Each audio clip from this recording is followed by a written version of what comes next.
ನಾನು ಫಸ್ಟ್ ಒಂಚೂರು ತಿಂತೀನಿ. ನಂಗೆ ಸಿಹಿ ಅಂದ್ರೆ ಇಷ್ಟ ಅಲ್ಲ, ಜಾಸ್ತಿ ಖಾರ ಇಷ್ಟ. ಆದರೂ ಇದು ತುಂಬ ಚೆನ್ನಾಗಿದೆ. ಅದು ನನಗೂ ಸ್ವಲ್ಪ ಅಡುಗೆ ಮಾಡಿ ಸೊಂಟ ನೋಯ್ತದೆ, ಅದಕ್ಕೋಸ್ಕರ ತಿಂತಾಯಿದ್ದೀನಿ. ತಿಂದ್ಬಿಟ್ಟು ಹೇಗಿದೆ ಅಂತ ನಾನೇ ಫಸ್ಟ್ ಹೇಳ್ತೀನಿ, ನೋಡ್ಕೊಳ್ಳಿ ಫ್ರೆಂಡ್ಸು. ಸೂಪರಾಗಿದೆ, ಚೆನ್ನಾಗಿದೆ. ಇನ್ನೂ ಒಂದು ಸ್ವಲ್ಪ ತಿನ್ಬೇಕು ಅನ್ನಿಸ್ತಾ ಇದೆ. ಇನ್ನೂ ಒಂದು ಸ್ಪೂನ್ ತಿಂದ್ಬಿಡ್ತೀನಿ, ಬೈಕೊಂಬೇಡಿ. ಜಾಸ್ತಿ ಗೋಡಂಬಿ, ತುಪ್ಪ, ತೆಂಗಿನಕಾಯಿ ಹಾಲು ಸೂಪರಾಗಿದೆ. ಸಪ್ಪೆ ಇಲ್ಲ, ಸಿಹಿ ಇಲ್ಲ, ಒಂದೇ ಅದ್ವಾಗ ಸೂಪರಾಗಿ ಬಂದಿದೆ. ತುಂಬ ಚೆನ್ನಾಗಿದೆ. ನೀವೊಂದು ಸಲ ಟ್ರೈ ಮಾಡಿ, ಹೇಗಿದೆ ಅಂತ ಕಮೆಂಟ್ ಮಾಡಿ. ಗೋಧಿ ನುಚ್ಚಾಕಿ, ಬೆಲ್ಲ ಹಾಕಿ, ತೆಂಗಿನಕಾಯಿ ಹಾಲು ಹಾಕಿ ಪಾಯಸ ಹೇಗೆ ಮಾಡೋದು ಅಂತ ತೋರಿಸ್ತೀನಿ ಬನ್ನಿ.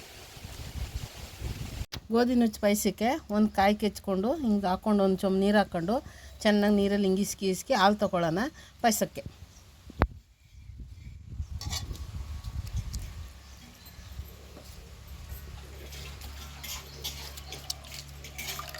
ಇದೇನು ರುಬ್ಬಿಲ್ಲ, ಇದು ರುಬ್ಬಿದ್ರೆ ಇದು ಪಿದ್ರೆ ಬಿಸಾಕಬೇಕಾಗಿತ್ತು. ಸುಮ್ಮನೆ ಹಿಂಗೆ ಕಲ್ಸ್ಕೊಂಡು ಹಿಂಗೆ ಇಂಟ್ಕೋತಾ ಇರೋದು.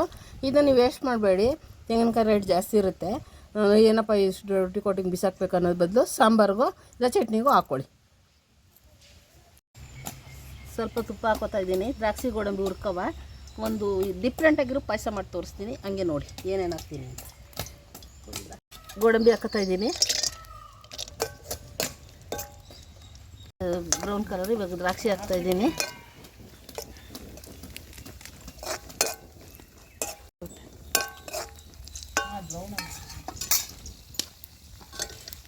ಇದಾಗಿದೆ. ಈಗ ಇದಕ್ಕೆ ನುಚ್ಚು ಹಾಕ್ಕೊಂಡು ಇದೇ ತುಪ್ಪದಲ್ಲಿ ಹುರ್ಕೊಳ್ಳೋಣ.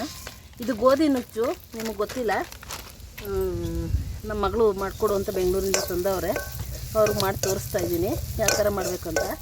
ನೋಡ್ಕೊಳ್ಳಿ, ಹಿಂಗೆ ತುಪ್ಪದಲ್ಲಿ ಹುರ್ಕೋಬೇಕು. ಹಿಂಗೆ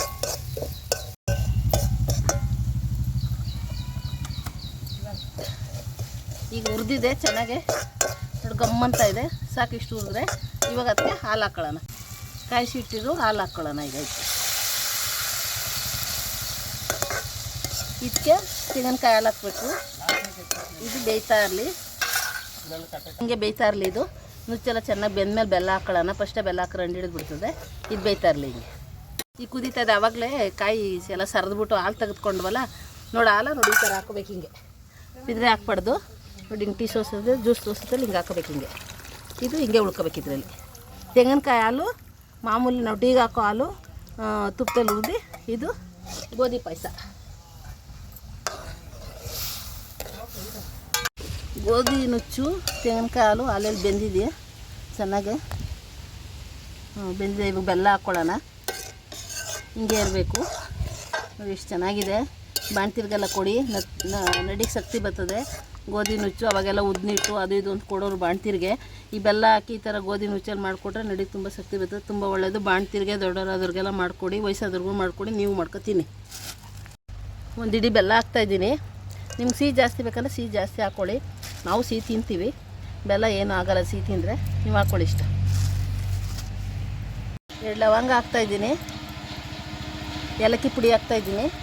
ಒಂದು 2-3 ಏಲಕ್ಕಿ ಪುಡಿ ಹಾಕಿ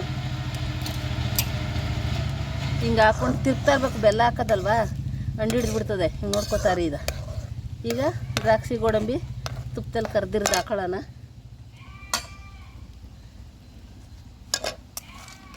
ಹಾಕ್ತಾಯಿದ್ದೀನಿ ನೋಡಿ, ದ್ರಾಕ್ಷಿ ಗೋಡಂಬಿ ತುಪ್ಪದಲ್ಲಿ ಕರ್ದಿರೋದು, ಅವಾಗೆ ಕರ್ದು ಮಡಿಕೊಂಡಿದ್ದು.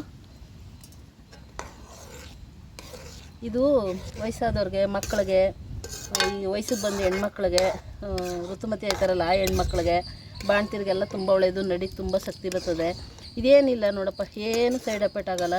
ಬರೀ ಹಾಲು, ತೆಂಗಿನ ಹಾಲು, ಬೆಲ್ಲ, ಗೋಧಿ ನುಚ್ಚು ಎಷ್ಟು ಚೆನ್ನಾಗಾಗುತ್ತೆ ಗೊತ್ತಾ. ಯಾವಾಗೂ ರವೆ ಪಾಯಸ, ಅಕ್ಕಿ ಪಾಯಸ, ಆ ಪಾಯಸ ಈ ಪಾಯಸ ಅಂತ ತಿನ್ನೋ ಬದಲು ಈ ಪಾಯಸನ ಒಂದ್ಸಲ ಮಾಡ್ಕೊ ತಿನ್ನು ನೋಡಿ. ಹಿಂಗೆ ಕುದೀತಾ ಇದೆ ಇವಾಗ ನೋಡಿ. ಹಿಂಗೆ ಗುಳ್ಳೆ ಬಂದು ಹಿಂಗೆ ಕುದಿಬೇಕು. ಹಿಂಗೆ ಬೆಲ್ಲ ಕರಗಿದೆ. ಇದು ಅದಾಗಲೇ ಎಲ್ಲ ಚೆನ್ನಾಗಿ ಬೆಂದಿದೆ. ಸಾಕು, ಇನ್ನು ತುಂಬ ಹೊತ್ಬಿಟ್ರೆ ಕೇಸರಿ ಭಾತ್ ಆಗ್ಬಿಡುತ್ತೆ. ಆಮೇಲೆ ಆಂಟಿ ಕೇಸರಿ ಭಾತ್ ಮಾಡೋಳು ಏನು ಬೇಡ್ರಿ. ಸಾಕು, ಇಷ್ಟು ಆಫ್ ಮಾಡಿಬಿಡೋಣ. ಈಗ ರೆಡಿ ಇದೆ ನೋಡಿ, ಚೆನ್ನಾಗಿದೆ. ನೋಡ್ದಿರ ಕಮೆಂಟ್ ಮಾಡ್ದಿರ ಸುಮ್ಮನೆ ಏನೋ ಒಂದು ಆಂಟಿ ಒಡಗಡ ಅಂದು ಅಂತ ಅನ್ಬೇಡ್ರಿ. ಮಾಡಿ ತಿಂದ್ಬಿಟ್ಟು ಟೇಸ್ಟ್ ನೋಡ್ಬಿಟ್ಟು ಕಮೆಂಟ್ ಮಾಡ್ಬೇಕು ನೀವು ನನಗೋಸ್ಕರ, ಆಯಿತಾ? Okay, bye friends.